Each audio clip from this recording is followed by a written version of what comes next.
Hello and welcome to the 30k channel, a channel dedicated to games set in the HORUS heresy. And today I am pleased to say that we have Matt Pendleton. Hi David. G'day Matthew. And Alex Wanless. Hey. G'day.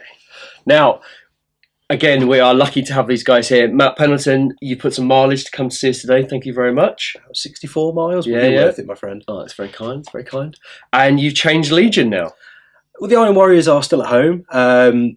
This is actually both of your faults. Oh. I met these chaps before at an event at Warhammer World, Yes. where Alex was using Night Lords, where he beat me so badly that I turned blue, literally. And you may also notice there's a unit of Castellax for no reason at all. Hey, David. Yeah, I love it. We love Castellax infiltrating other armies. It's great news. So you've done a really awesome job on these. Oh, thank you very much. Really, really great. So we're really keen to see how these develop in the game today.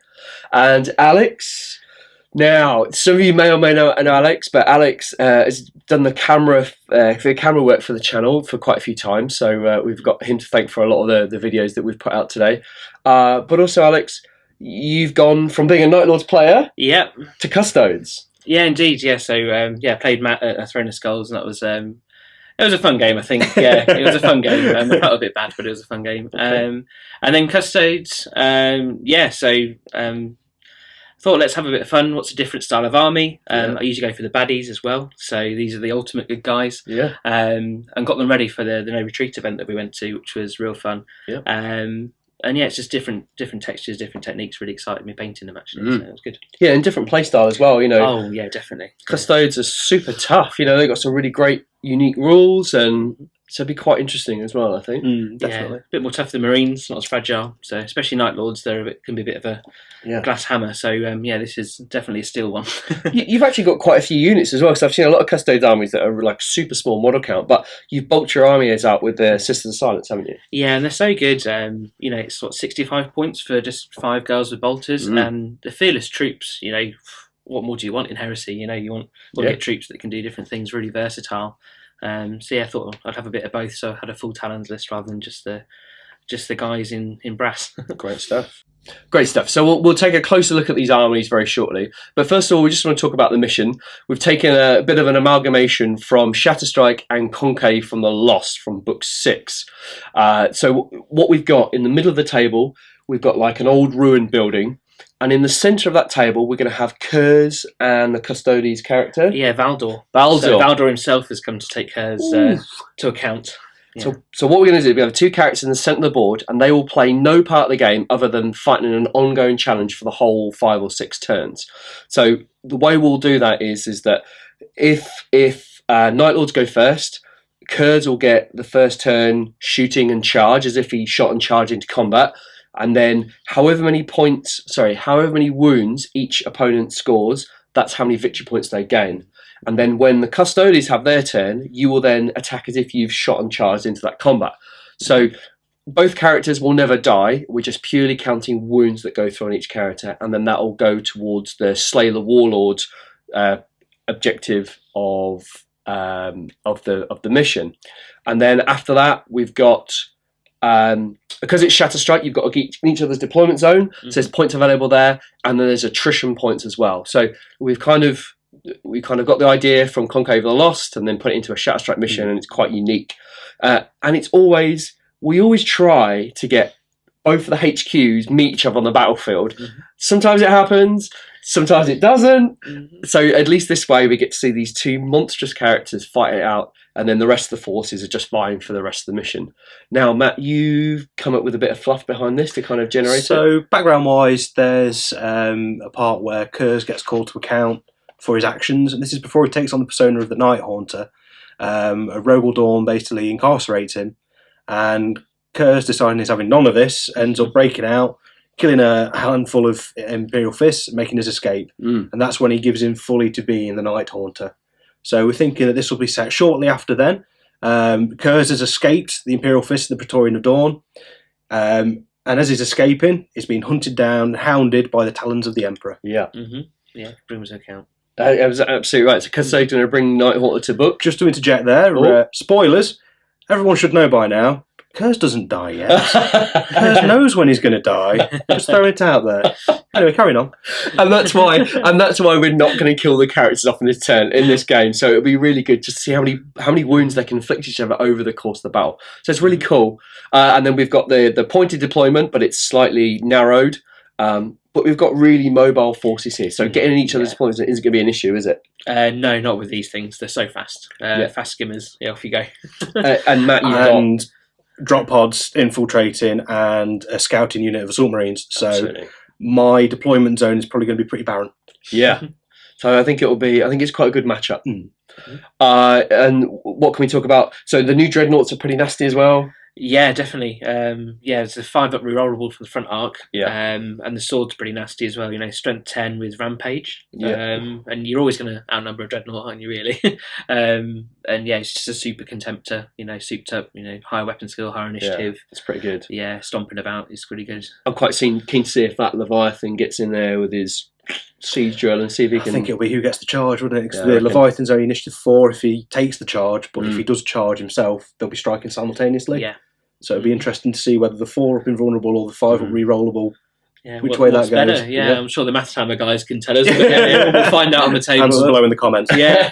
And you've got your crushing charge as well, haven't you? That's it. That might so help. I was thinking that might help me with your skimmers because they have grav backwash, is it? Yeah, -2 to hit. -2 to hit, but the impact hits, which the Leviathan will get on the charge, is 2 automatic strength 8 hits on whatever armour is facing.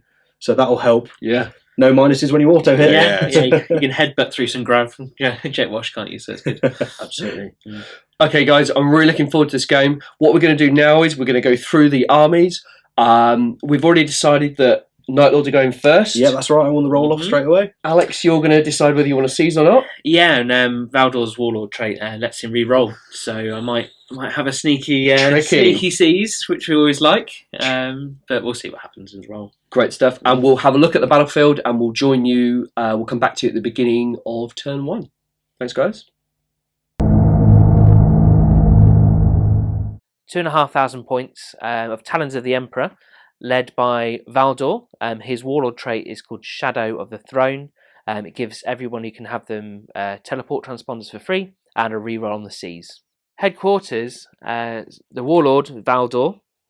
He's a bit of a beat stick in combat, and he's got some nice weaponry. A really fancy power blade. AP2 with pluses to strength, and is a real solid leader for the force. The next HQ choice is Lady Kroll. She's the Sister's special character. She's a little bit tougher than the normal Oblivion Knight with Eternal Warrior. Bit of a fancier sword with some murderous strike and different things there. So she's a good choice to boost the Sisters. Elites, I've got some Oblivion Knights. They're the Sisters with swords. Really good in Heresy, especially when they're AP3, and on a 5 or a 6 it's AP2, so I can really take out those Artificer Armour Sergeants. My other Elites choice is the Heteron Guard squad. They're a little bit tougher custodies, an extra attack and an extra wound, and they can load out a little bit differently. So I've got some Adrathic Spears in there, Solarite Gauntlets, and of course a Vexilla. And they're in a Coronis Grav Carrier, so a really fast vehicle for them to fly around the board in. For my troops choice, I've got 2 units of Sisters with bolt guns, just little squads of 5. One of them's got a needle pistol, which is represented by the crossbow, and the other's just all bolters. They're part of the cadre, so all of the Sisters in the army, I'm choosing to infiltrate in this one. Because I want to get into the deployment zone, so they're a really nice fearless troop choice for Matt to try and take off his objective, which is deployment zone. My other troops choices get into the actual custodes themselves.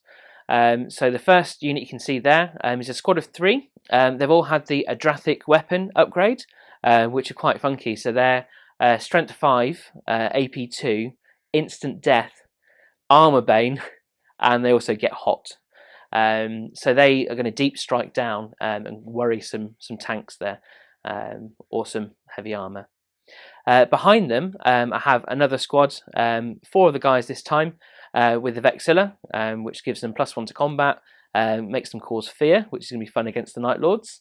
And they're again in a Coronis tank, so they get the Coronis tank itself is a fast skimmer. It's armor 13 with a flare shield, so it's a really tough transport. And it's got some interesting weapons on it. So it's got the heavy blaze cannon, which is really good at taking down tanks. And then it's got the Lustrum bolts, which is like a super heavy bolter, strength 6 AP3. With a toughness test, they do instant death, so I'll be going at some Castellax with those. Again, it's really fast, but it isn't an assault vehicle, so I'll have to worry about getting charged. To complete my troops choice, so quite a few, which is good in Heresy. I've got the Sentinel Guard Squad, so they've got the shields, which give them a reroll on their invulnerable, so 5 up invulnerable, and a -1 to hit them in combat, which is what you really want against the Night Lords, maybe outnumbering me and getting +1. And they've also got a Solarite Gauntlet in there, so that's strength 10 AP1, so it's really good to hit some Dreadnoughts coming my way.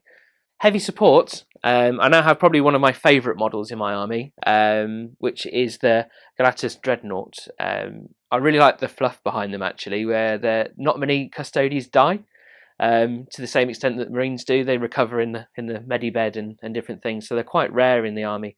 But this one's a bit of a beast, so I think we said before, he gets a 5 up rerollable on his invulnerable at the front arc, -1 to hit him. And he literally has like every rule you can get. He's got fleet, he's got move through cover, counter attack, weapon skill 6, initiative 5. So he's a real beast. And with a twin linked strength 6 heavy flamer as well, he can really worry any troops that come towards him, as well as that Leviathan. The second choice is the first model I bought for the army at the open day, which is the Calidus Grav Tank. So this it's a bit of a souped up Zakharan is the way to think about it, really. So the top gun has the same rule, so you can't jink against it, and it's got a detonation rule. So you take a toughness test. If you fail it, it's instant death. So really great for the Castellax, and it also +1 to the damage roll on the chart. And being strength 7 AP2 twin linked with rending, it can really do some force. 2,500 points of Night Lords, being led by their Warlord and Primarch, Konrad Kurze. So the Night Lords Legion rules, we have a talent for murder. If I outnumber my opponent, I get bonuses. Also Nostroman Blood, if I run away faster. And from the shadows, so I get a 5 up cover save in the first turn on everything. And Seeds of Descent, if my Warlord dies, morale check for everybody or they run away. Lord of War and Warlord for the Night Lords, we have the Primarch Konrad Kurze the Night Haunter. He's the sire of the Night Lords, which gives the army a protrusion of different rules. He's armed with mercy and forgiveness, and he's here to literally tear apart people and rip their skin off. We have 2 HQ choices with him. To the left, we have a Praevian, who is equipped with a Cortex Designator, which is on his bolt gun, Power Fist, Refractor Field, Artificer Armour, and he'll be accompanied by the Castellax. And we have a Vigilator, who has got Artificer Armour, a Jump Pack, Melter Bombs, a Bolt Gun with all the fancy special ammo, and a Chainglaive. Purchased at the same time as the Praevian, we have his bodyguard unit of Castellax. Each of them has a single flamer and an enhanced targeting array. They count as Legion inductees, so they get all the Night Lords Legion rules, and one of them has a Siege Wrecker for that all-important Strength 10, which will help out against the Toughness 5 Custodians. Elite's choice, we have a 5-man Veteran Squad. Each of them has a Combi Melter. They're going to have the Machine Killer special rule, and they're in a drop pod, which is unlocked thanks to the Rite of War that I've taken, which is Terror Assault. Troops choices, we have 3 identical 5-man Terror Squads. Now their troops choices again thanks to the Terror Assault Rite of War. The Headsman is armed with a Chainglaive, Artificer Armour and Melter Bombs, and they've all been upgraded to have bolt guns. There is also a 10-man Assault Squad, and they are stock, apart from the Sergeant, again, who has Artificer Armour, a Power Fist and Melter Bombs, and they've been joined by an Elite's choice, which is an Apothecary with a Jump Pack. Heavy support, of which the Rite of War Terror Assault limits me to just the one, is the Leviathan. So he's fully kitted out, Armoured Ceramite, with the Gravflux Bombard, Siege Drill, Phosphex launchers, and he's coming down in a Dreadnought drop pod.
Here we are, guys. Night Lords and Custodes are deployed. Matt and Alex, you're good to go. Is that right? Absolutely. It is indeed. Alexa. All the best. Indeed. Again, I don't mind who wins because it's my legion against my my two armies, so it's great. So at the moment, Matt, Night Lords player, has got first turn. Is that right? That's right. I won the roll off for going first. Great stuff. And Alex, do you want first turn? I'd like to try and get there. So I'm going to use Valdor's Warlord trait and go for the re-roll on the seas. So yeah, he's a bit sneaky, having lessons from our Faris, as we said. So let's go for a seas roll. Go for it. No. No. But the re-roll. Oh! The re-roll. Dare I look? Oh, one away. Add them together. Add them together and what do you get? Anyway, well, good luck, sir. Your first You turn. too. Night Lord's turn 1 movement phase, and because I was successful with my special Terror Assault night fight rules, it is night fight on a 2+. So because of that, all of my Night Lords will get +1 initiative and +1 to their run distances. There is the potential that this will continue on into the second turn on the roll of a 4+, and into the third turn, if it's still night fight, on a 6+. The first unit to come down was the Leviathan in its drop pod. Thanks to the drop pod rule, it scattered slightly but still made it onto the board, putting it into a good position to flank one of the transports of the Custodians. We have my Terror squads deployed in cover. They've stayed where they are. Puts them out of their range with bolt guns at the moment, but there aren't many targets for them to shoot currently.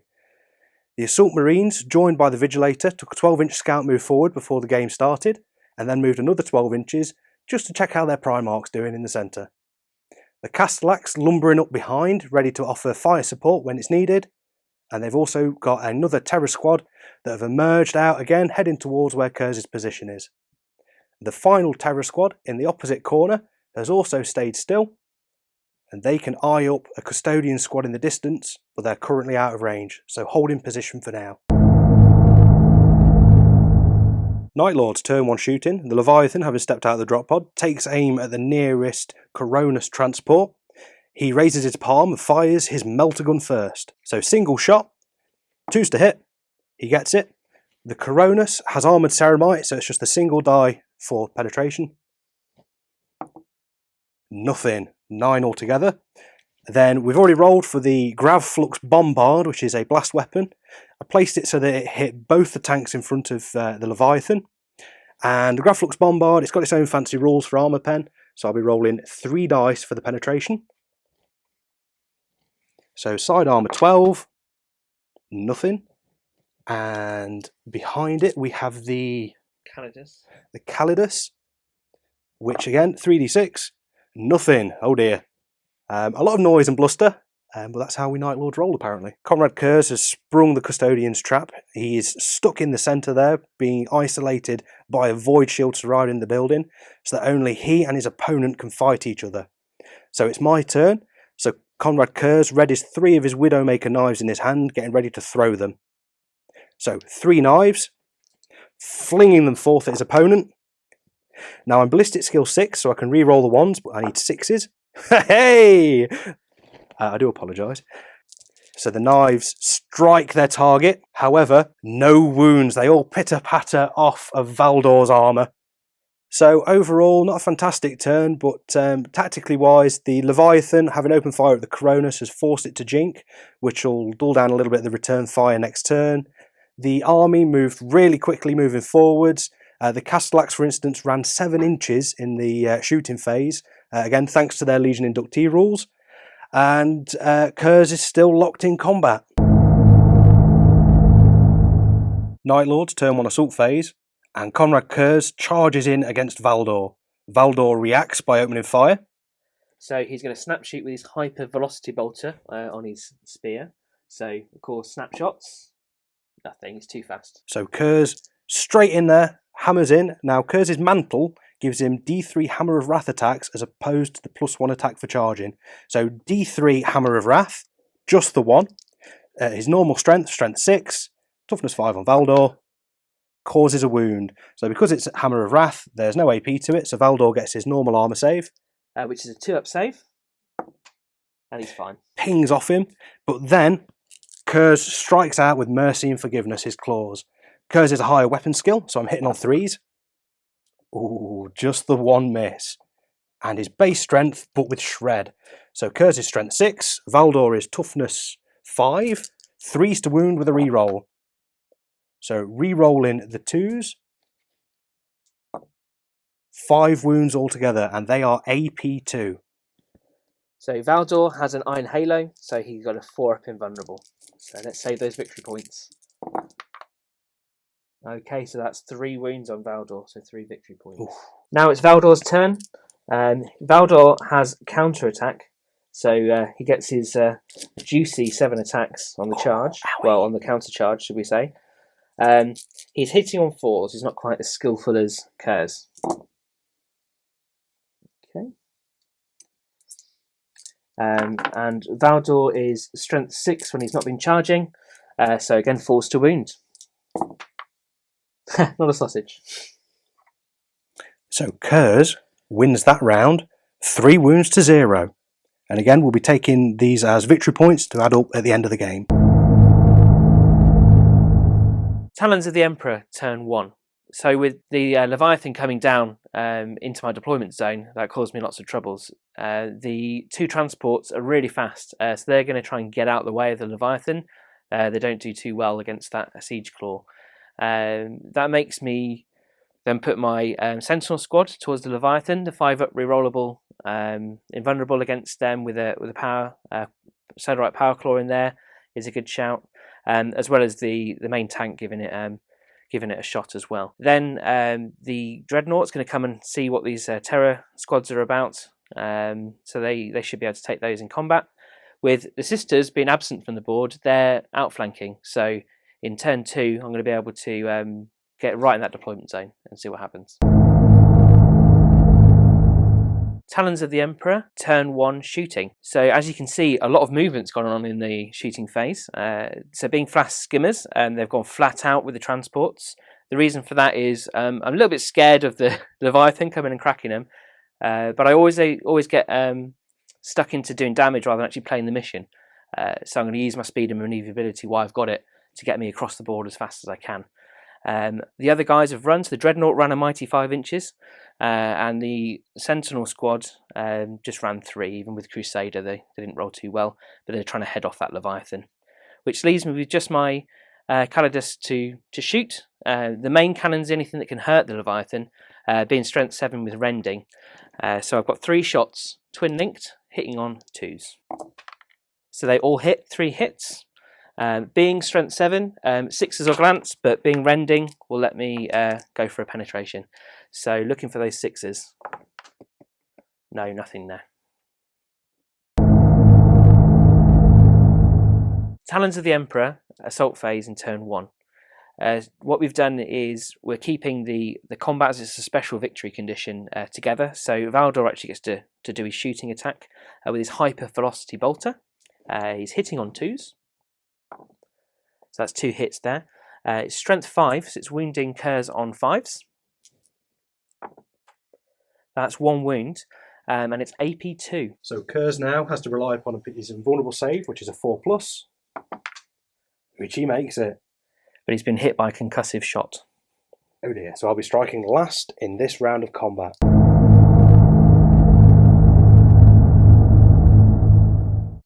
Valdor charges in against Kurze's Overwatch with his Widowmakers. So Kurze throws a handful of Widowmakers into the face of his opponent. Gets 1 hit there on a 6. Strength of 4, toughness of 5. No wounds against Valdor. Now into the fray. Valdor is now striking first because I've concussed Kurze with my hyper velocity bolter. So really good shooting there, Valdor.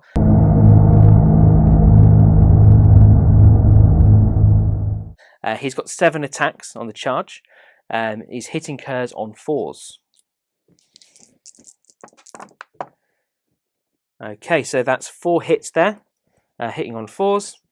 Because I've charged, I now get +2 strength. So he's strength 7 against toughness 6 for Kurze, wounding on 3s. That's what I wanted to see. 3 wounds on Kurze. AP 2, so he's down to he's invulnerable. So once again, Kurze's invulnerable save is a 4+, 3 wounds. Oh, 2 of them go through, drawing blood. So 2 wounds convert straight into 2 victory points for Alex. But Valdor's weapon makes you re-roll successful invulnerable saves. So Oh, unfortunately, you blimey. have to roll that that successful there. So here's the reroll. Oh, it makes it again. So just the 2 still through. So Valdor gets his first 2 victory points, and then Kurze responds. So Kurze, once again, striking back at Valdor. 6 attacks in response. I am a better fighter than Valdor, so 3s to hit. 5 hits altogether this time. Now, once again, mercy and forgiveness. Wounding on 3s with shred. So, 3 of them get through. Reroll these 2 for shred. Oh dear. 3 wounds. AP2. And Valdor has his Iron Halo to save him, so we're looking for 4 pluses. And he saves 1, so equal on the victory points there. 2 victory points each. 2 victory points each for that. So battered and blooded, but the fight continues. Night Lord's turn 2 movement phase, and it is still night fight thanks to my Terror Assault Rite of War. I passed it on a 4+. We're still in the dead of night. My only reserve for the game, which was the second drop pod, managed to come down, landed pretty much where I wanted it to, in amongst all the custodian vehicles, and they have decided to go for the heavy weapons tank there. It's still in the deployment zone. Clear it out, that's my objective.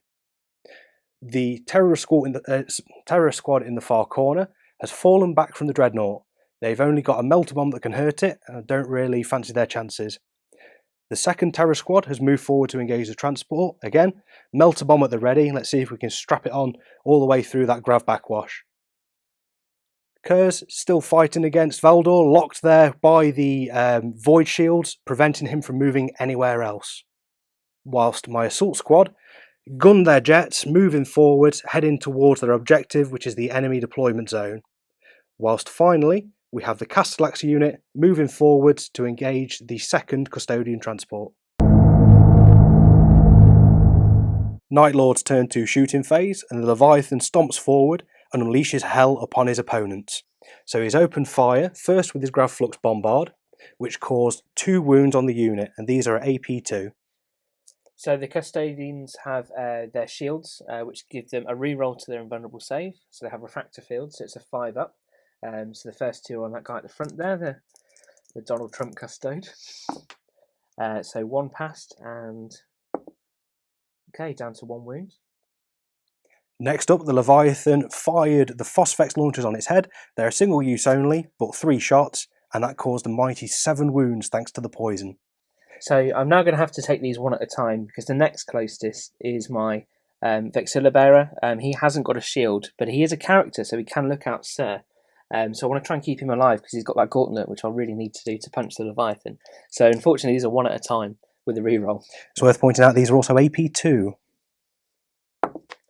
So no, so that's that guy died. Then we have Lookout Sirs. So he passes it. Now it's an invulnerable save. No, with a reroll. Yes. So 5 left to go. Okay, so just to speed things up a little bit, the remaining Lookout Sirs, he failed 1 Lookout Sir, so he took a wound himself. But then the other guys stepped forward with their shields to protect him. With their reroll, they've just got 4 5s, so they've saved all the terrible Phosphex coming their way. We've then got even more wounds. Would you believe Yeah, that wasn't the end of the onslaught. Next up, we had the Melter Gun, which shot, got a hit and a wound. Nearest guy's the Vexilla again. So he needs to look out, Sir, because I need to try and keep him. No, so he just have a standard 5 up invulnerable save. Well, he makes it. That's what I really needed. And Alex is really looking forward to keeping this guy alive. He has the Solarite Gauntlet. Indeed, that's what I need. And then finally, there were 2 heavy flamers which fired, got 2 hits, 2 wounds. But this is standard armor saves. And I'm still going to look out, Sir, these. So every custode is a character, so I get to do my look out, Sir. But I really want to try and keep him alive. So looking out, Sir. So he has to take 1, and another guy takes 1. So his 1 on a 2 up, he's fine. And then his buddy, he just stepped in front on a 2 up as well. He's okay. So, so just 3 wounds done on the squad there. Just goes to show how resilient the units are with the Presidium Shield. The veterans step out from their drop pod and immediately target the nearest threat, which is the Caladius tank. They are equipped with combi melters, so flicking onto the melter part, they open fire at the rear armour. So 5 shots. As soon as the Caladius has been targeted, its sensors have gone off and it's jinking. So 5 shots straight into the rear, 3s to hit. So 4 hits. Now the Caladius has been equipped with Armoured Ceramite. So these are going to be their Strength 8, Rear Armour 11, and the veterans also have the veteran skill Machine Killer to give them +1 to this roll. So, equivalent Strength 9, we have 4 penetrating hits. Now as stated, it's jinking, so will it be able to evade the shots? So we just need the 4-up jink, because the Night Lords have night vision, so no stealth. So 2-3. So it loses 2 hull points, it's got 1 left. These weapons are AP 1, so I get +2 to the damage rolls, and here they come. Boom! So D6 inch explosion. 2 inches, that's just going to be enough to catch one of the custodians. So the Strength 4 blast does no wounds to him. However, very happy with that, the Caladius has been destroyed. My Praevian with the Castellax takes aim at the Coronis with a bolt pistol. Now some of you might think this is madness, however he has a Cortex Designator. So it's a single shot, hitting on a 2+. If I hit, I'll explain what it does. There we go, bingo. The shell patters into the side, causes no damage, but that activates the Cortex Designator, so now the Castellax have preferred enemy against the target that was just hit. Now the rest of my Night Lords, with no available targets, have decided that they're going to run further forwards. So the Terror Squad near the rock has run forwards, along with the Assault Squad in front of them, led by the Vigilator, whilst all the way in the distance, they're not running away. It's a tactical withdrawal towards my own objectives, deployment zone, just in case the sisters come on later. That's what I'm telling myself, and that's what I'm happy with. Night Lords turn to assault phase. The tactical squad in the centre has charged nearest Coronis transport.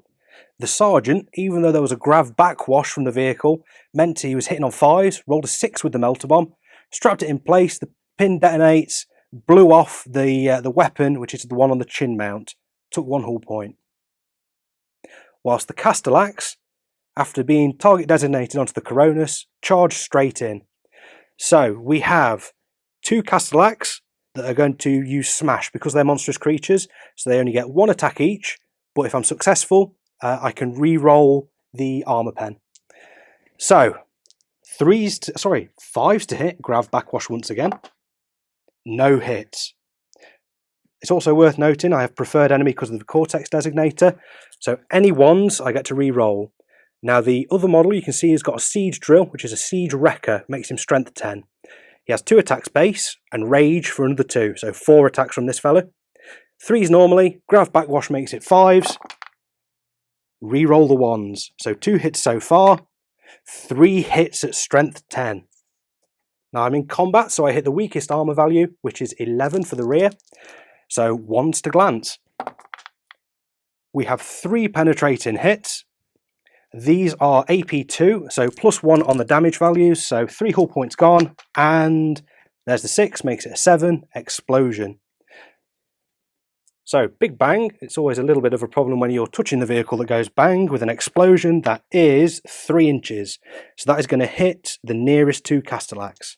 So, strength of 4, toughness 7 for Castellax. Reroll the cock dice there. No wounds. However, that unit is a transport and there are 5 Hecaton guards inside.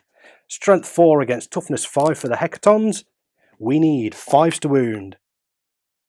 2 wounds. It's just an explosion, so they do get their Artificer armor saves. 2+. They emerge unscathed. As per the mission, the duel is still going on in the centre. It is Kurze's turn to first throw his Widowmakers, followed by the charge. So here come the Widowmaker knives, straight towards Valdor. All 3 of them hit. These are strength 4, Valdor's toughness 5 again, so 5s to wound, and any 6s find a weak point.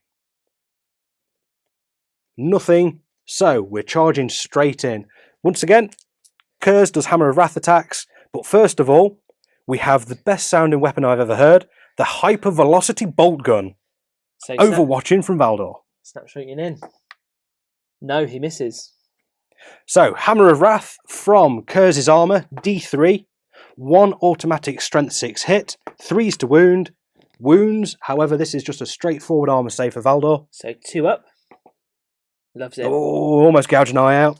Followed by Oh, no, Kurze is still slowed down by the hypervelocity shells that he got struck by last turn, so he's striking after Valdor. So Valdor is now using his counterattack rule, and he's going to be hitting Kurze on 4s. So not too bad a roll. That's going to be what there, three hits. He's strength 6 this turn because he hasn't charged himself, so he's wounding Kurze on a 4. Oh, that's 2 there. So we go down to Kurze's invulnerable save, which is a 4+. So 2 dice, 4-ups. Oh, loses 1. So he's drawn blood. Rerolls. Oh, and a re-roll once again for Valdor's weapon. Still saved. So 1 more victory point to the custodians. And now it is Kurze's time to strike back. So 6 attacks from his Mercy and Forgiveness, hitting on 3s for Kurze's the better fighter. 2 misses, 4 hits altogether. Strength 6 for the Primarch, Toughness 5 for Valdor, 3s to wound with Shred. So we currently have 3 with a reroll for Shred, just the 3, and these are once again AP2. So going back to the Iron Halo, 4-up invulnerable save on Valdor. Let's save those victory points. Oh no, 2 go through.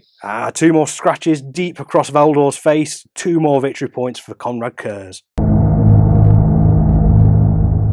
Talons of the Emperor, turn 2. I've had a really successful reserve time. All of my reserves have come on. So again, playing to the mission, the sneaky 5 squad of Bolter sisters there, holding that deployment zone really solidly. Again, as far back as they possibly can be because they're fearless, so they're not going to run off the board. We've then got the Oblivion Knights that have come on. Again, I was tempted to leave them in the deployment zone, but I thought actually let's go after that Terror Squad and cause some damage with AP3 swords. They're really going to have a bit of fun. The transports got away with that combat. Really annoyed about that melter bomb taking that weapon off, so that's going to be flying into the objective to really cause the Night Lord some trouble. Then we have the Dreadnought. He's tried to change tactics and he's now run towards that those veterans that blew up the tank, so he's not too happy about that happening, so he's going to go and clear those out. Again, they've got they're going to be 2 victory points in my deployment zone, so I really need to clear those guys out. I've then got a very, very good deep strike, very cinematic. Come out on top of the rock for a perfect shooting at the Leviathan. They've got the Adrathic weapons, which are really rare and powerful weapons that they're going to have a go at the Leviathan. So they're going to be strength 5 with armor bane. So maybe take some hull points off. If I'm lucky, I might get through with my AP2 and then cause a blow. And I did a dangerous terrain because we decided between us that was a bit of a dodgy teleport, even for the Emperor's finest. Of course, the Sentinel squad with the shields have come towards the Leviathan to really try and take him down, hoping the rending on my swords and the gauntlet there might do some damage. The sisters, I didn't really want that side of the board, but that's what outflanking does for you. They got lost on the way, so there might be a sneaky crack grenade thrown at the back of the Leviathan, and they might try and have a go at that pod just to harry. And then, unfortunately, my transport that got blown up last turn isn't an assault vehicle. So we've got the Heta on guard and Kroll as well. She's there to support them. And they can't move, so they've just moved around to avoid the flamers and to take a couple of pot shots of those Castellax and then receive a charge. But they have got counterattack. So if I charge, I'm a little bit less on the strength than the AP, but we'll see how that one goes. I'm a little bit worried about it, but we'll see. And then, of course, we've got Night Haunter swooping around Valdor, getting concussed every time, hopefully. So that moves us into shooting phase for the Talons of the Emperor. Talons of the Emperor, shooting phase, turn 2. The transport's gone flat out, really to try and get into the deployment zone. So the transport's worth 1 victory point, and the squad inside's worth 2 because they're troops. So big chunk of victory points there. And again, the sisters are out of range. But the bolt pistols have taken down a Terror Squad member. So looked out Sir on the champion and then killed a normal member there. I've then got the Dreadnought. He's got a flamer in his sword. It's a strength 6 flamer, but we've measured for the charge range. I'm 5 inches away now. If I killed any, I'd be 7. So I'm going to go for the charge because I know he's going to do quite well against those veterans there.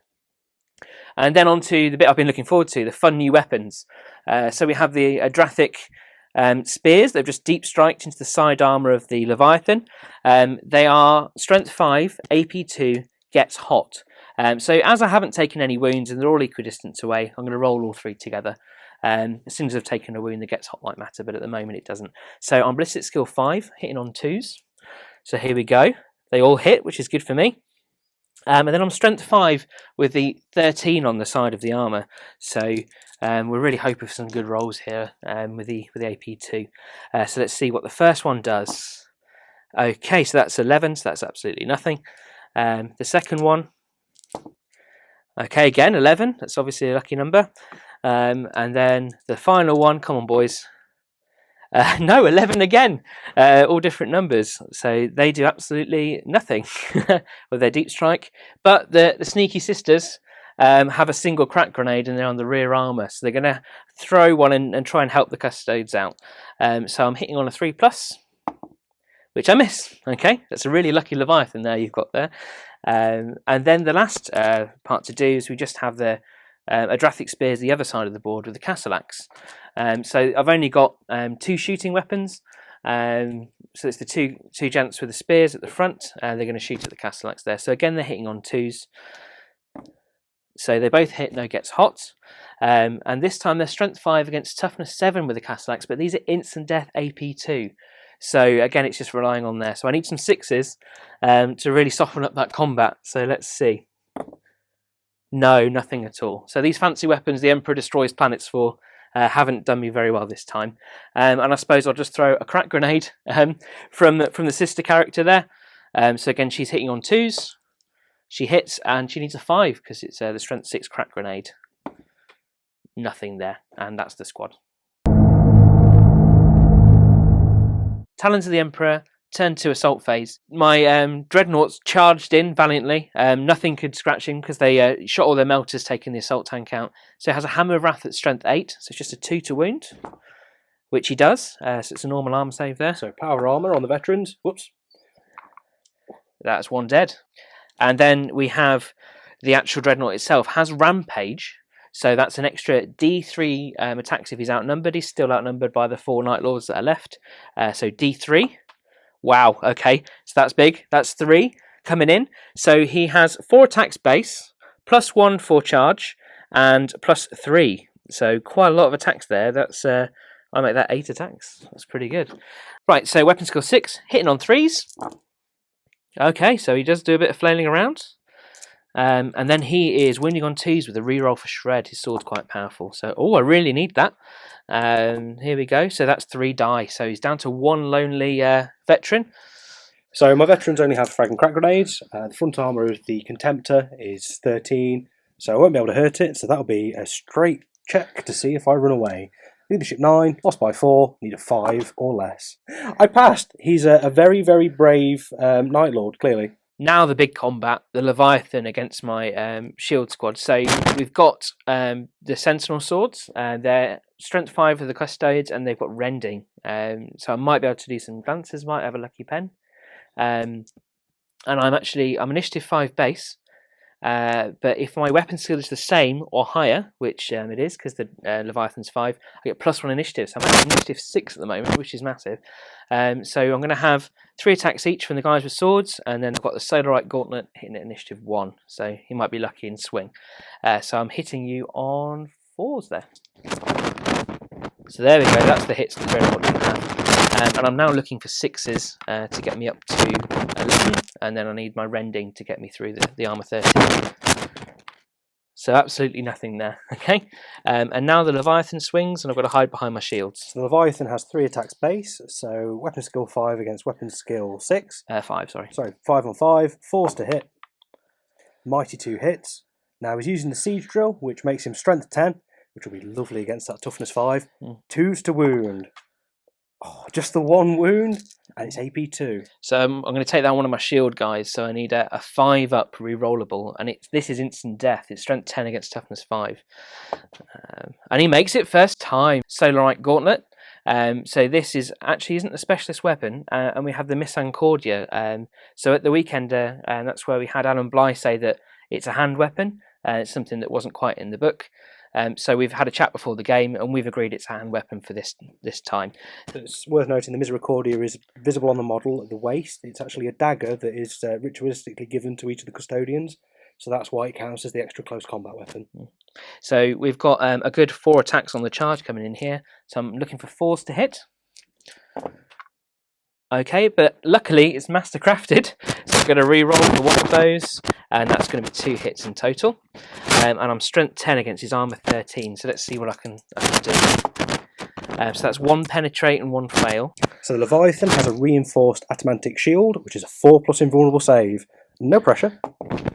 Oh, there we go. Okay. So actually that's a completely drawn combat. Stalemate. We just headbutted each other. So this is now coming to the 4th round of their duel. They're really locked into combat. And swirling around each other. So Valdor's going to try and shoot his hyper-velocity bolter and concuss Kurze. He really needs this to get those attacks in first. So that's hitting on 2s with 2 shots. So he does it. And he's strength 5 against toughness 6. So that roll again would be lovely. No, it doesn't wound at all. And then that's where I'll then be charging in. So there's some Widowmakers coming my way. Kurze reacts in the blink of an eye, flinging forth his Widowmakers, hitting a single one, which needs a 5 to wound. Nothing. So once again, throwing knives don't work. Seeing Valdor charge valiantly into him, Kurze ducks and weaves, feints and strikes first. 6 attacks in a flurry from his paired weapons. 3s to hit. So 3 hits this time. Strength of 6, toughness of 5, with shred once again. So 3s with a reroll. So reroll the cock dice anyway. There we are, 3 wounds, AP2. So again, that Iron Halo needs to doing well to save me these victory points. Okay, so that's 2 again, so 2 through. And then Valdor retaliates. And so again, he's hitting on the 4s.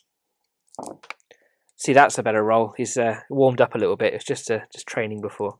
And he's now, because he's charged in, he's actually strength 7, so he's wounding Kurze on 3s and making him reroll those successful invulnerables. So coming back a little bit, there's 3 there for Kurze to try and save. So clearly he'd left himself open to take a couple of wounds in order to get these strikes upon Kurze. There's a flash of power field, 2 go straight through, and Valdor's sword takes it straight through the second field.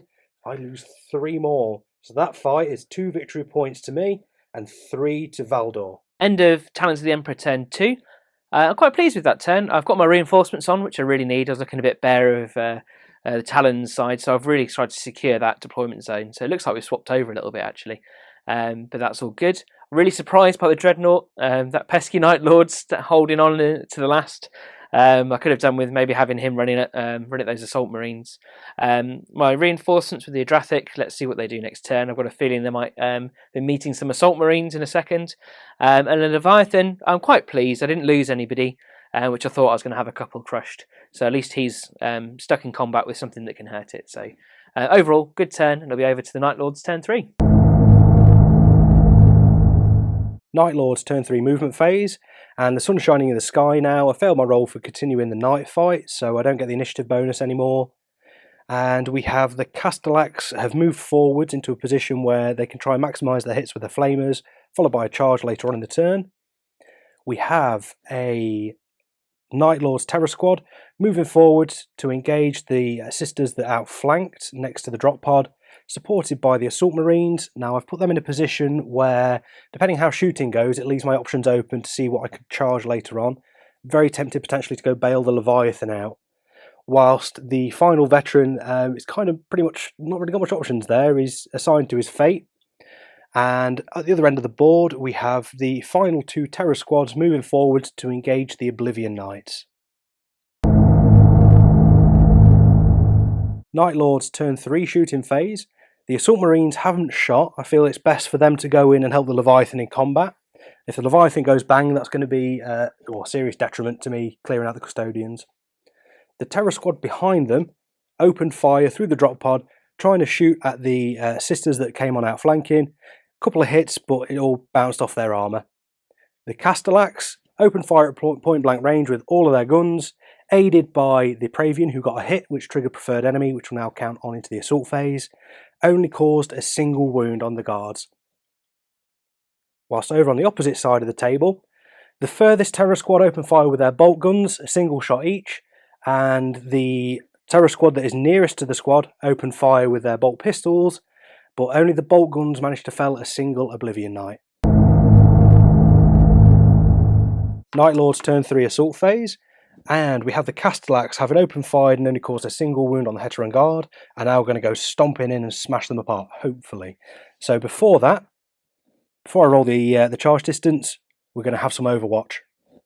Okay, so first off, I'm just going to throw a single crack grenade, which is a 6. Nope, nothing hits there. And then I've got the Adrathic weapons, and they get hot, but they're also instant death, so I could do a Castellax if I'm lucky. So because someone's taken a wound, the first guard who's taken a wound is going to roll that separately, just in case it gets hot. So that's a 6 to hit. No, that misses. And then the other one, again, the same, 6 to hit. No, nothing there. So yeah, avoided the instant death again. Cool, blimey. So charge distance, we have 9 inches. I'm not really going to need it, as you can see. So they all charge in. Night Lord's turn 3 assault phase, and non-surprisingly, the Castellax made it into combat. Wasn't sure how this fight was going to go, in all honesty. So I issued a challenge with the Praevian. The thought there being either the Sister's character Cole would accept, or I'd take away some of the hits onto my Artificer armour, because the Custodian's weapons, if they don't charge, are only AP3. It worked, so one of the Custodians attacked, took no wounds for the Praevian. Attacking back, the star there was the Siege Wrecker, that all-important strength 10. Got an instant kill, dropped 1. But even then, the rage with the surviving 2 Castellax went through, wiped another one, spread a couple of wounds around, also the Power Fist from the Praevian, which struck last. You'll see that one of the Castellax fell in combat, and that was all from... Yeah, that was from the Solarite Gauntlet, which did 4 wounds with AP1, so that's fantastic. Again, with the instant death, we managed to do some Lookout Sir, and actually threw it onto the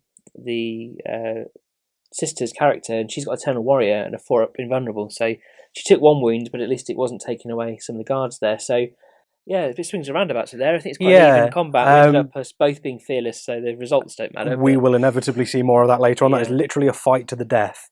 Now, the other big fight over in this corner in the deployment zone, as I discussed earlier, I thought I'll send the Assault Marines in. They'll go and help bail out the Leviathan.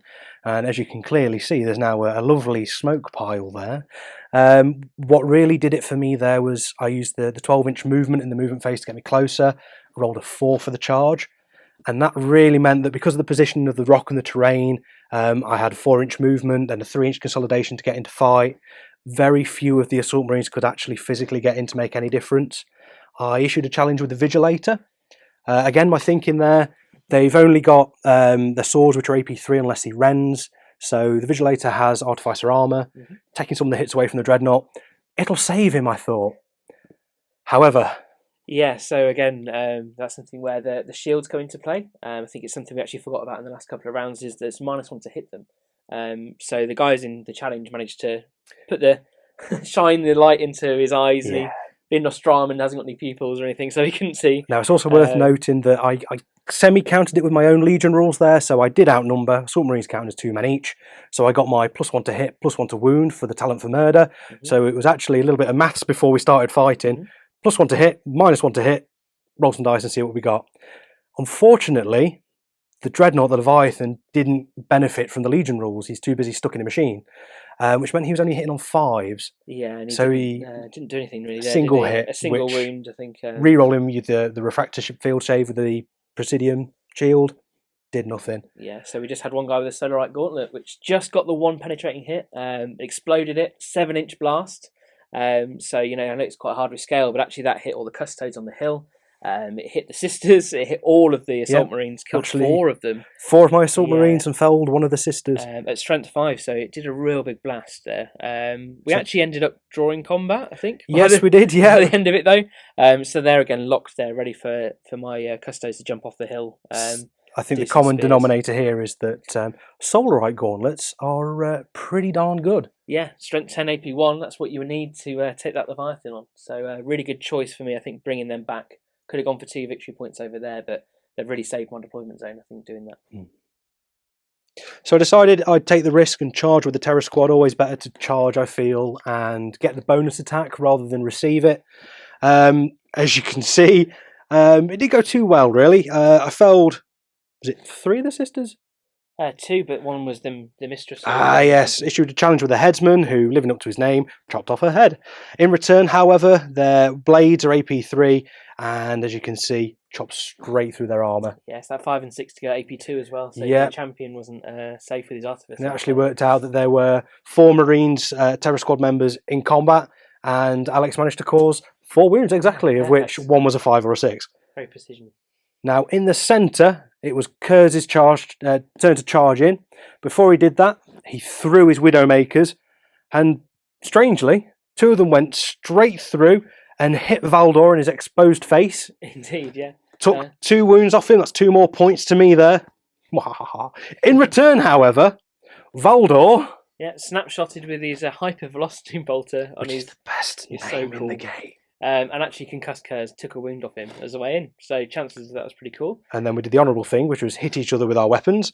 But because I was concussed, Valdor managed to take the initiative to strike first. Yeah, did 2 wounds. So yep. Once again, what was doing me there was the re-rolls on the invulnerable saves.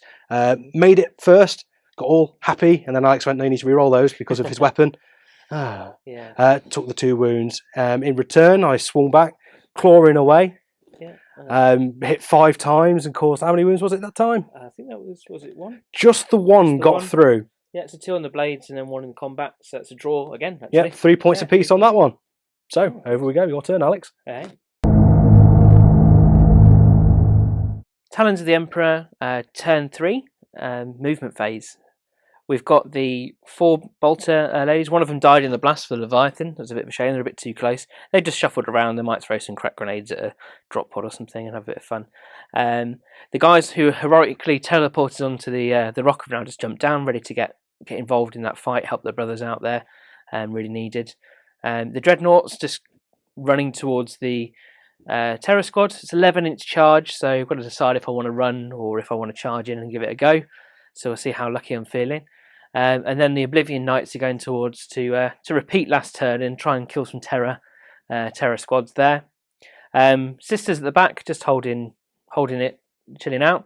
And then again, I've got the Blaze Cannon, which we've worked out is in range of a few targets. So staying there, sitting on the objective, nice juicy 3 points sat there for me. So keeping into the objective. I think everyone else is okay. We'll see how that fight goes with the Castle Axe this turn. Talons of the Emperor, turn 3 shooting phase. Not an awful lot's gone on really. A few bolter shots on the Oblivion Knights actually took out 2 terror squads, so that's really unlucky for the Night Lords, failing those saves. Took the tough decision to run the Dreadnought rather than go for the charge this turn, but I think it will suit me better. I've got a mighty 6 inches with my fleet, so I rolled a 1 first time, then the fleet re-rolls beautiful. And the Sisters popped some shots at the terror squad. Didn't do anything, just didn't even wound actually, so yeah, maybe they're not in the best position to shoot those guys. And I suppose we're going to move on to combat. And with the small guns being destroyed by a melter bomb, the heavy blaze cannon did a single shot, strength 8 AP1, and vaporised another terror legionnaire. So, Talons of the Emperor, assault phase, turn 3. The Oblivion Knights have charged in, avoiding the snapfire from the terror squad. They've passed their fear test, so unusually Night Lords are being terrified by some ladies, and they're fearless, so they're not affected by the terror squad's fear. So same initiative 4, weapon skill 4. I've got a lot of attacks coming in there, 2 base plus 1 for charging. Hitting on 4s. Okay, that's not that great. It's only 8 hits, so just a little bit over half.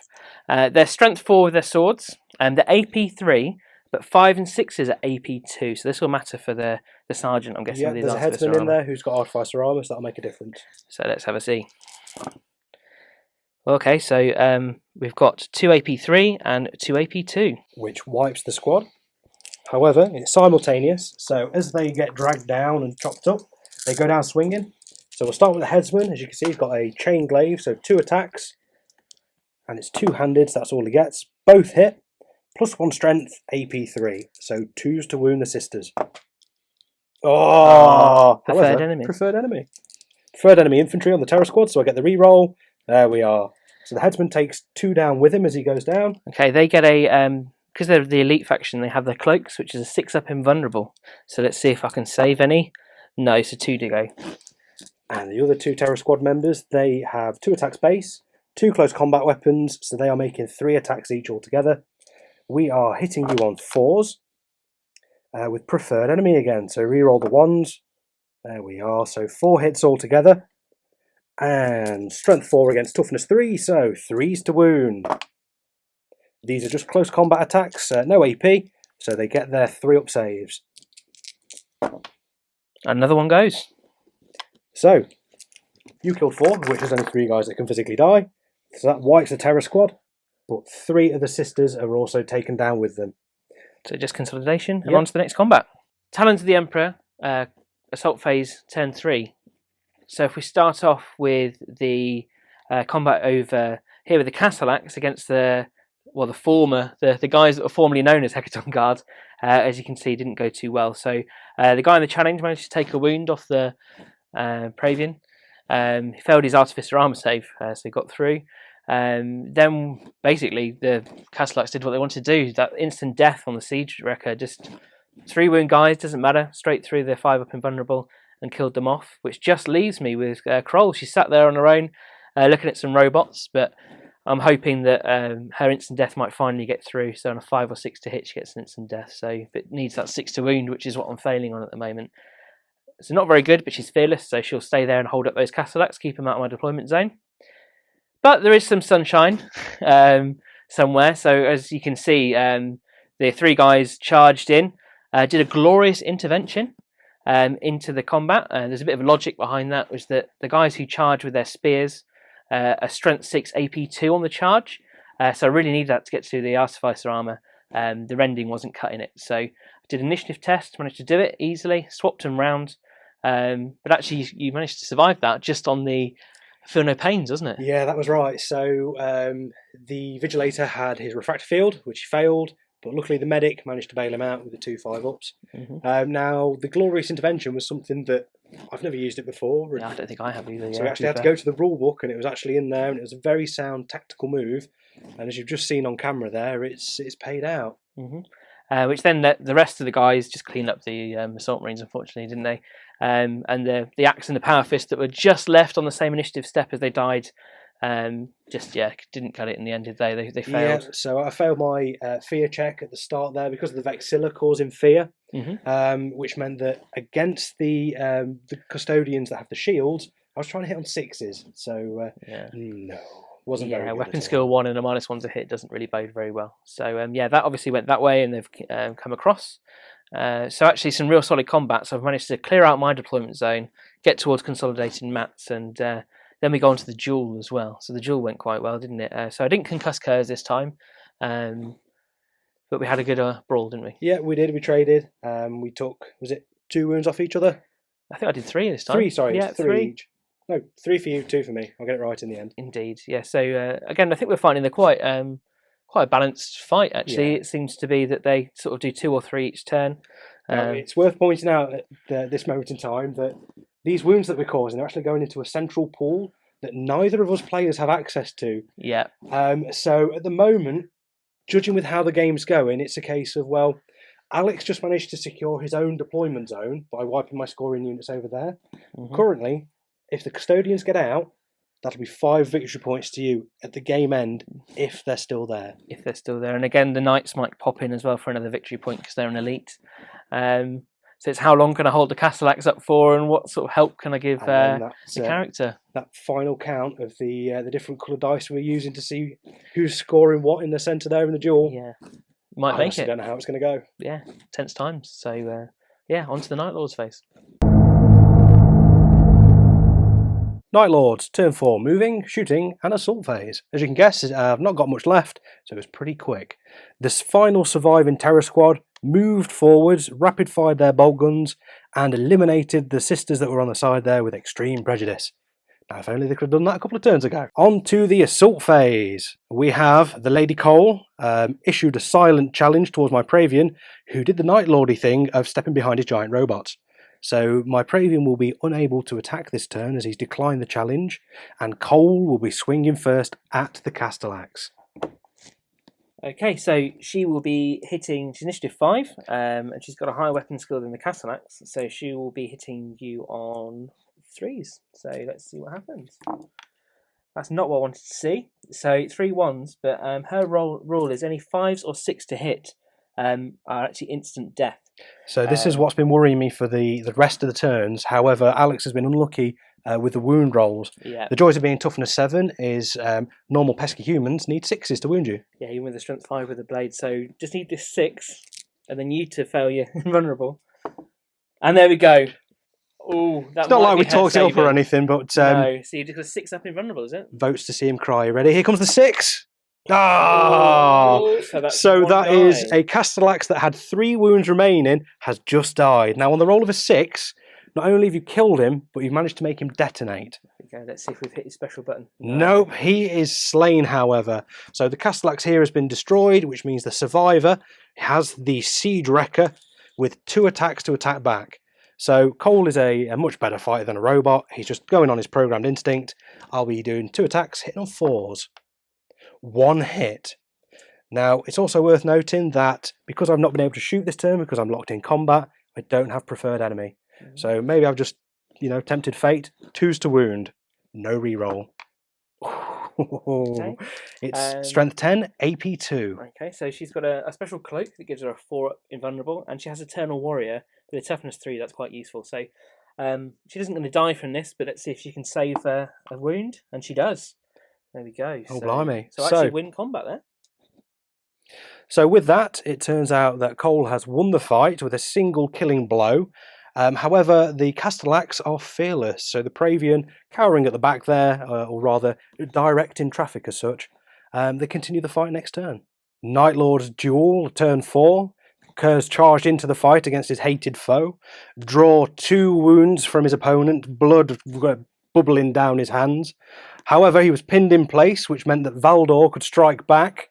And got a sneaky wound, only just, yeah. So even with the rerolls, you managed to save quite a few. So for this round, 2 dice for me go into the pot and 1 for Valdor. Talons of the Emperor, turn 4, movement and shooting. We've got the bolters at the back. They're not threatened by anything anymore, so they've just done a bit of a shuffle. The Oblivion Knights, we've gone 6 and run 6, so they've got well and truly into that zone, capturing it there. I've got my guys out of the tank because nothing's threatening them again, and they're holding that objective. We agreed they had to be out of the tank to capture for the scoring for the mission.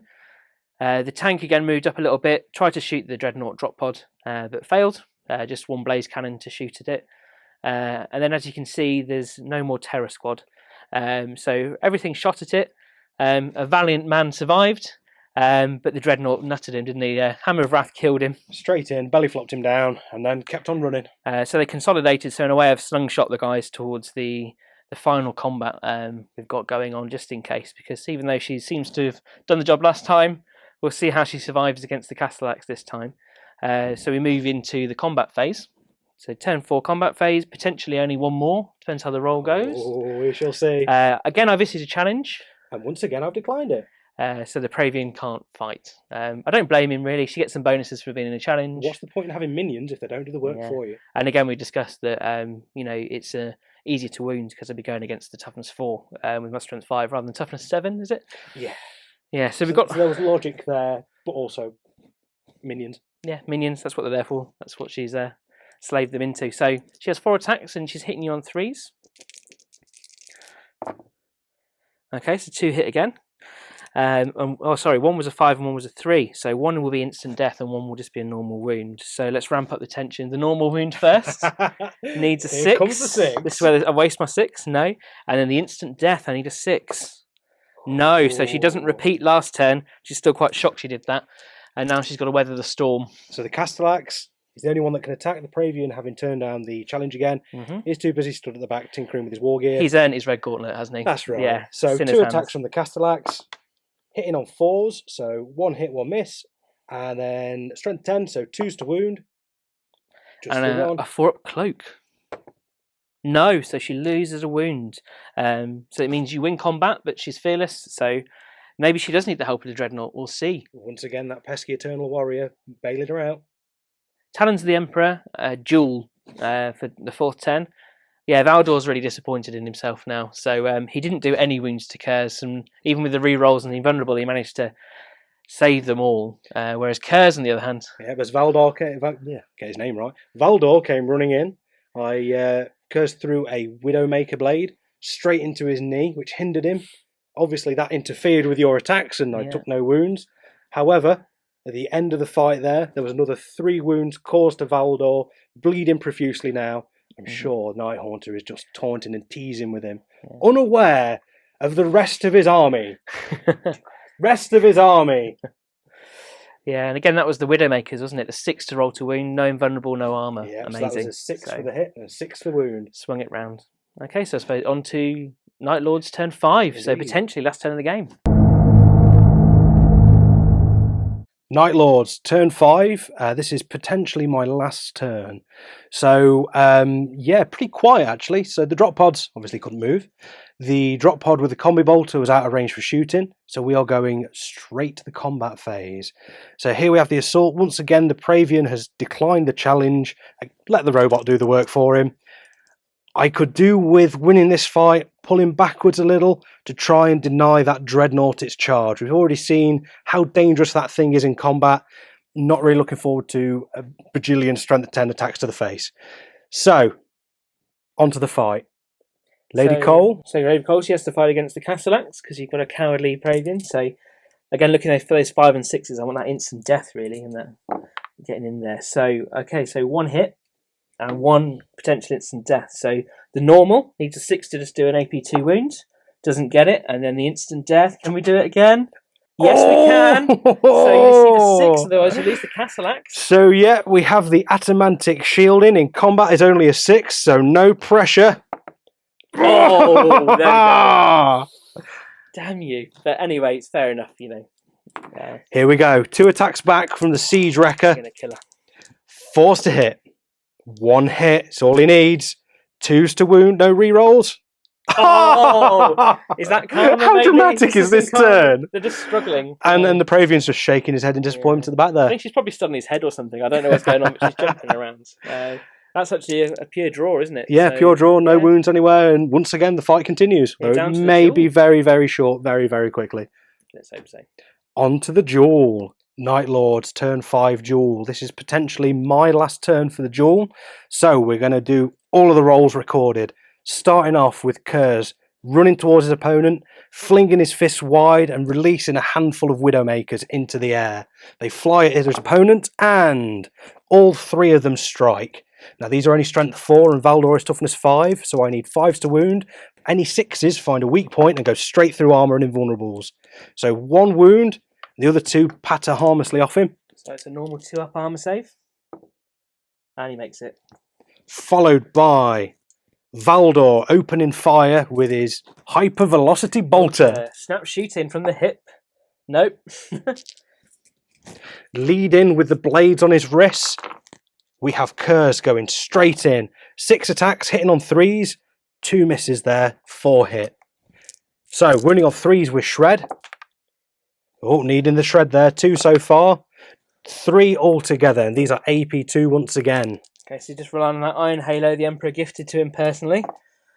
Oh, another 2 through again. That's been pretty solid. So, Okay. yeah, 2 more wounds oozing blood. 2 more points to me for the duel. And then Valdor gets to swing back. So this is where he's really needs to get it going to balance this off. So he's hitting on 4s. So he's probably the best roll he's made so far, actually. Valdor's not been doing too well at his training, has he? And then he's been charged, so he's strength 6, just +1 for his spirit at the moment. So 4s to wound. Oh, what? Oh, blimey. Oh dear, that's not what we needed. The relief is actually palpable here. As we discovered earlier, the forcing me to re-roll invulnerable saves is really, really, really causing me some pain. So thankfully, if you can't wound me in the first place, I don't need to take saves. It always helps, doesn't it? So this round of the duel is 2 to the Night Haunter, nothing to Constantine Valdor. Talons of the Emperor, turn 5. So again, real potential, could actually be the end.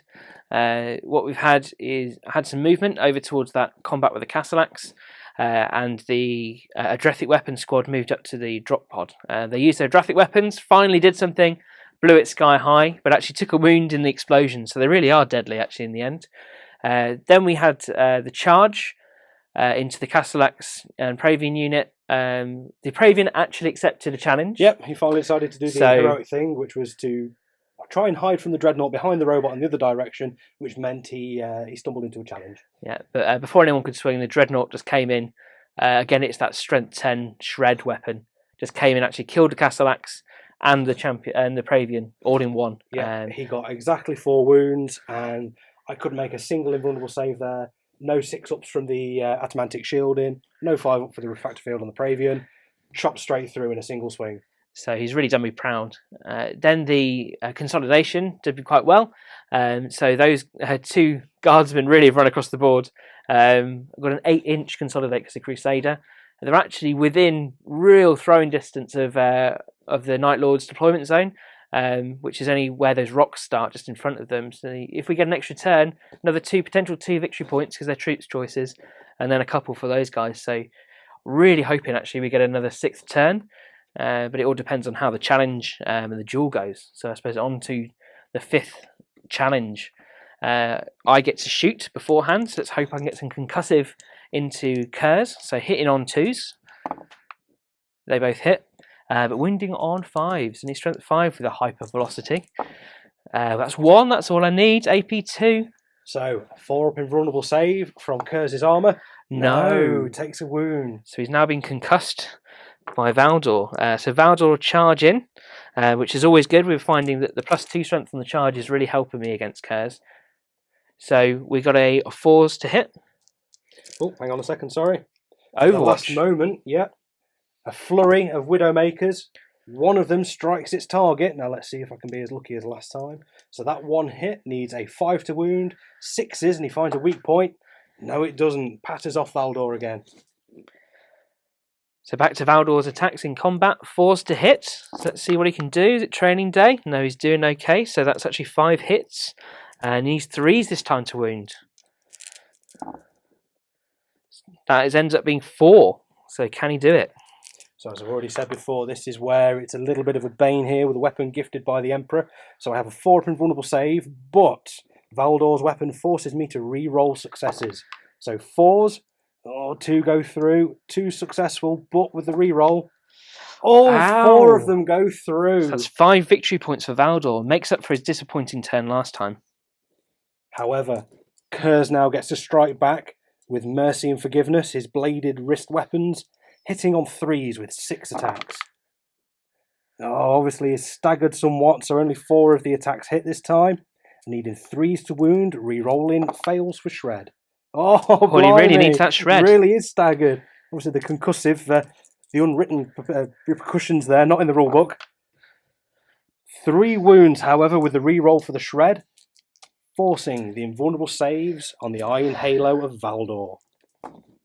Oh, and just the 1 slips through, so blimey. Really strong 5 to 1 for Valdor.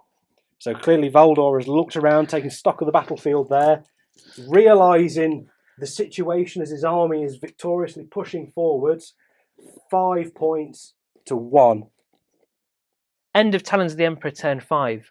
Really impressed actually with that. We cleared up the table actually, so it gave Valdor some vigour, and he got the 5 wounds on Kurze, which is tough, you know. He's fought some Primarchs before. That's the most I think he's ever done to Primarch. That's probably the best he's performed, isn't it? So that's really pleasing. And again, Kurze had a disappointing turn. And we actually have to see if it's turn 6. So I'm actually gunning for it. I really want it now because I want to get in that deployment zone. Whereas I'm thinking, I don't know, I kind of need it to try and reclaim some wounds from the duel. So hopefully we can have a bit of a flip side, and I'll get the 5 wounds, and you can have 1 or 0. Yeah, let's try. Let's see what happens. So it's over to a 4+, and I'll let you do it. So 4+, we get a 6th and final turn. Yes, we do. We do indeed. On to Night Lord's turn 6, which will be the duel. Night Lord's turn 6, and this is the final turn. Kurze is alone, but he's used to being alone. It's how he likes it. It's how he grew up on the streets of Nocturne. And here we go.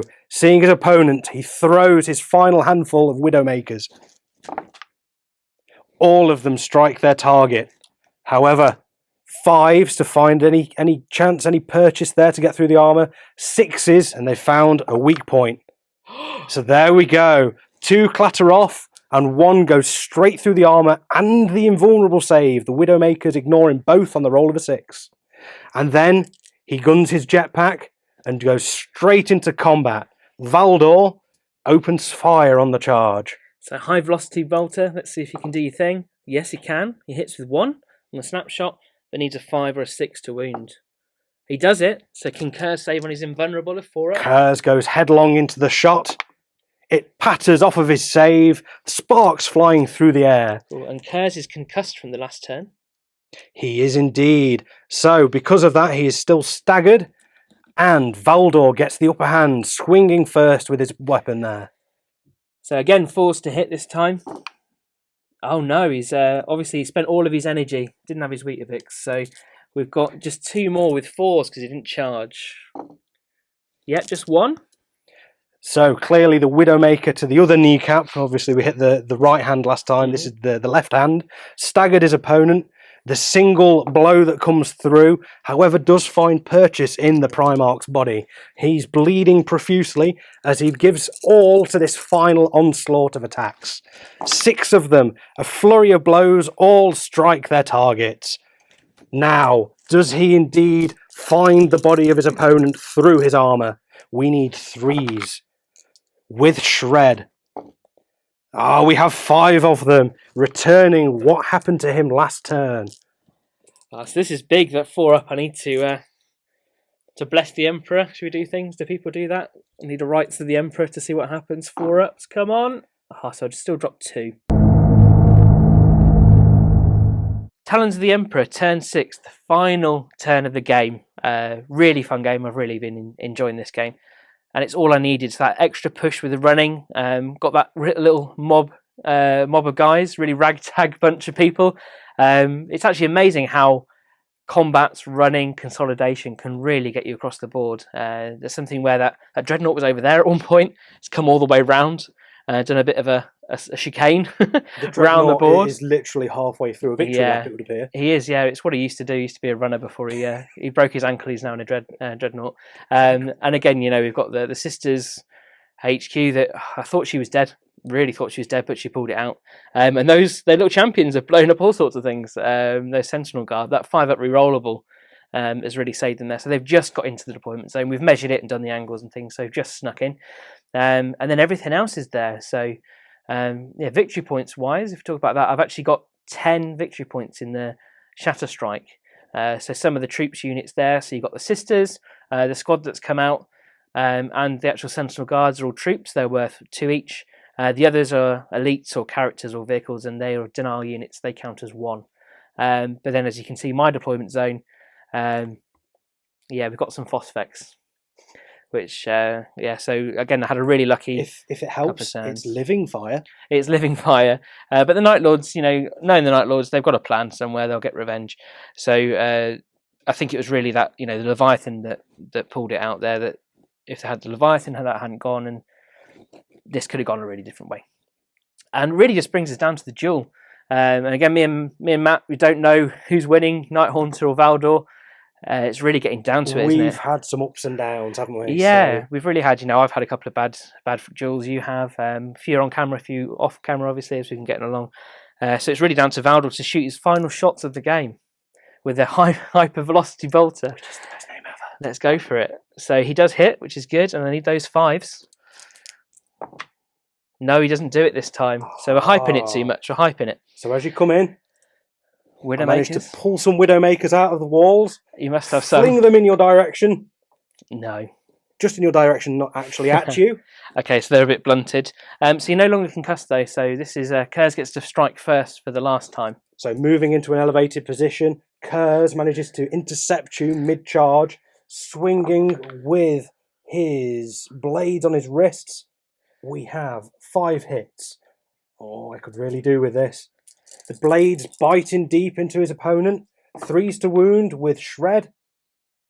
3 so far. Rerolls for the Shred. All 5 of them. Valdor's armour has got to be battered, scored, ripped through, bleeding from a number of wounds. So let's hope the charge is still quite there on his Iron Halo.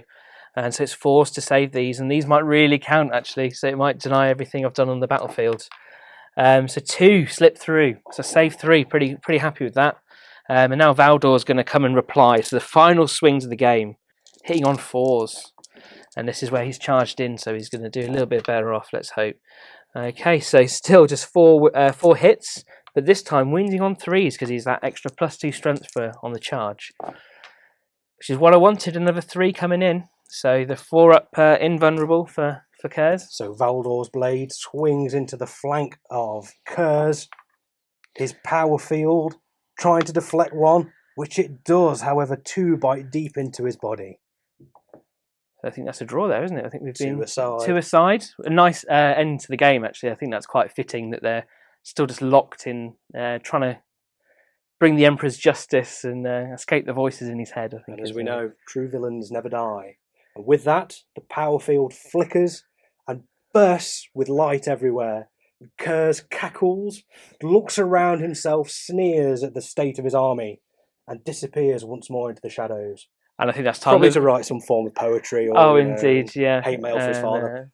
And yeah, it's just clear up detail for the custodians. So let's go and work out what the victory points really were. Really excited to see what's in the dice box. Forth the giant HORUS. Yes. We're back. Wow, what a game! I'm exhausted. Yeah, it's brilliant. Absolutely fantastic, though. Jeez. Yeah, so Matt, you can tell why you win those favourite game votes at the tournaments. That's the bribes that you don't see on camera. You know what I'm saying? It's, you did some great description throughout the game, Matt. So congratulations, well done for that. There's probably going to be one that is going to get edited out where I got a little bit excited and decided to end the game a turn earlier. Yeah, that's all right. We'll work that out. You were just wishing, really. Although I did better in the last turn, so we'll see. Are you ready for the results? Yeah, secret squirrel, isn't it? We don't really know. Yeah. So it's worth pointing out that you don't know the scores, do you? And I know we played this game different. You know, we had 2 guys in the middle. There was infinite wounds, so you couldn't kill the characters, and they just put. You know, you took wounds off, and we did it as if whoever turn it was, they got a shooting phase and a charge, and the opponent got a snap shoot off. So we did that for all of your turns, and then the points just racked up and racked up. Yeah, so that's 12 rounds. Yeah, it really was like there was loads of wounds dealt out, and I kept the wounds in this little dice cube here. So I gave Matt the red Mechanicum ones, and Alex I gave white dice. So we'll reveal that very, very soon, I promise. So let's remember we did Shatter Strike. So 2 victory points for scoring units in the deployment zone, and 1 point for denial units. Yeah. So Alex, you did a phenomenal job, and your army just exchanged deployment zones, didn't it? Yeah, and usually that's what I'm used to doing in my Night Lords, if I'm honest. So I think Talons, if you do them right, are really fast. Yeah. I was a bit worried about them at first because I did a doubles tournament. Just had 1,000 points, and it was before the transports, before anything, and we just slug across the board, and it's a bit depressing. But those fast transports, wow! Yeah. And the fleet Crusader, you think about having Crusader helps you with your run moves, helps you with consolidation, just gives that extra slingshot. Really gets the units across the board. So it helped there. Yeah, and Matt, you did a really great job of taking those transports out. You took one of the big ones out and then the big gun out, didn't you? Yeah, so they have grav backwash, but still it was lucky with the dice rolls in there, and it was sheer volume of attacks again from the Castellax. Well-placed melter bomb. And lucky melter bomb, yeah. To be fair, it's one of the weaknesses with my Night Lords is I could probably do with a little bit more of the long-range shooting. Sure. But one of the downsides with the Rite of War is that I'm limited to just the 1 heavy support choice. So moving forwards, I probably need to be looking at things like probably dreadnoughts, maybe even rapier laser mounts or quad mortars, that kind of thing. Yeah. There's the Deathstorm drop pods are quite fun and fluffy. Yeah, I've been looking at those as well. Yeah, strength 8 missiles. Yeah, the dilemma being that they're kind of static, but it's that instant shock and awe of them coming in. Cool stuff. All right, well, you did a great job. I know you were down on numbers, but Kurze, I think, did a great job for you. You did some awesome rolls for him. Okay, so let's get on with it. Now we're going to do a little bit differently. So these red dice represent Alex's 11 victory points. So he scored 10 for scoring units in the deployment zone, and then and 1 denial as well. And denial, and 1 point for winning attrition because you killed more of Matt's units than he killed of yours. Yeah. So you've got 11, and then the dice are here. Probably doesn't come out the best on camera, but there's a whole slew of dice on there. Right. So the final scores on the door are. So I look at the paper now. Night Lords did 28 wounds in the combat, Oh, nice. which was pretty amazing. versus Alex's 21. Oh, But add your 11, and the final score is 32 to 28. Well played. Well played. So that's Valdor dead 5 times, then down to 2 wounds, I think would be the way. Well, you did. Well, that would be Kurze, what, 3.5 times? Yeah. So I think the combatants were really well matched because you were rolling 6 or 7 dice depending on whether you charged or not in a turn. Yeah, it was like 7 on the charge with Valdor, even the counter charge, which is fantastic. Yeah, did really well. Interesting. Like I said, it was the re-rolls on the vulnerable save. Yeah. On paper, you think, oh, that's quite nice, but then in practicality, it's really nice. It makes it really tense, doesn't it? Yeah. You celebrate because you pass, and then it's I roll, and you might even be able to see it sometimes on the recording. The look of relief followed by the realization of, oh no, that's not a pass, that's 1 pass. Yeah, I need to do that again. But Alex only just won it towards the end for getting those units in the deployment zone. So, considering you lost quite a few units, I think you did amazingly well. Actually, I suppose that's what it would have been the troops. So it was, 4 in the last turn? Yeah. So 4 got in for having that extra turn. So that was a dice roll. Completely. I mean, some of the viewers might feel that a Primarch versus a Superhuman is probably a little bit unbalanced, but hopefully you'll have seen from the duel results, it's a lot closer than you thought. Plus also taking into the consideration that for the rest of the battle, I had the Primarch's points taken out, so I was kind of underpointed, so it balanced that way as well. Yeah, a little bit. And I think the way that you have your warlords really does shape your army sometimes, doesn't it? So definitely. I know when I have Kurze, it makes my army really buffed. But actually with Valdor, even with him, having him as the buff in the unit, giving him counter attack, and that 4s for wounding on the Castellax, for instance, death would have maybe made that a little bit less tough. I was going to say, he said that normally he'd be going with them, and going for the Castellax would not have lasted probably 1 charge, to be fair, from Constantine Valdor. Yeah. So it makes a different dynamic. Again, swings and roundabouts with Kurze. I'd have played him a little bit like the Fluff, where he'd have gone into a small isolated unit, minced them, and then if either they're wiped out and he moves on, or any survivors, if it's going to be my turn next, I'll hit and run out, and then either move on to a different target to leave that damaged unit to be picked up by something else, or charge back in for the bonus again. So like you say, it does change how you play when things move around and you put them isolated somewhere else. It puts a little bit of an emphasis on the game, actually, because we love having the HQ offs or the warlords off, so and I think it's the fact that actually I got to a point where I couldn't do it physically anymore for victory points. It's just down to dice rolls and how we're going in the duel. So it doesn't matter what the armies did, really, did it? It won me just in the end. But, I did well to play the mission. I always get carried away with trying to kill things because it's fun, but playing the mission's paid off, I think, this time, which is nice to see. Coming into this game, neither of us really were too sure of how we perform against each other, and then we thought we'd try something new with the mission, weren't sure how that would work out. But I think as we've played, there's been some really cinematic moments. So things like the your unit that teleported in, smack bang on top of that rock, looked amazing. I mean, fair enough, they didn't do anything there and then, but later on in the turn, they were actually probably pivotal in wiping out the assault marine unit that was in your deployment zone. For sure. Using the rule that has been there since day 1 with 7th edition with the glorious intervention. The first time I've seen it played, and it worked out beautifully. Good stuff. And you've brought what have you back with us? So men of the match. I almost could have had the little 4 guys I had at the end, really, because they all played a part. But in the end, I went for I suppose the squad, but this is what was left of the squad at the end. The reason why I did it is the Sentinel guys, and they don't also dish out an awful lot of damage a lot of the time. He's got 2 attacks with his sword. But it's the shield, really, for me. It was the 5-up rerollable saved me. I mean, it saved me from some Phosphex death in the first place, which was a bit squeaky to start. It could have gone a different way. And actually, the -1 to hit, which I think I did forget about in the first round. Leviathan hit on 5s, and actually what we said was, it brings me back to the other guy with the banner and the Solarite Gauntlet, was that that causes fear. So I made Night Lords fail a fear test. Which resulted in the hitting on 6s. Hitting on 6s because it's -1, so that really saved the day to let the other guys come in. And let's not forget as well that it was that Solarite Gauntlet that was the doom of the Leviathan. There you go, and the fact they're not specialist weapons. They've got 3 attacks, strength 10, AP 1, with the Mastercraft as well.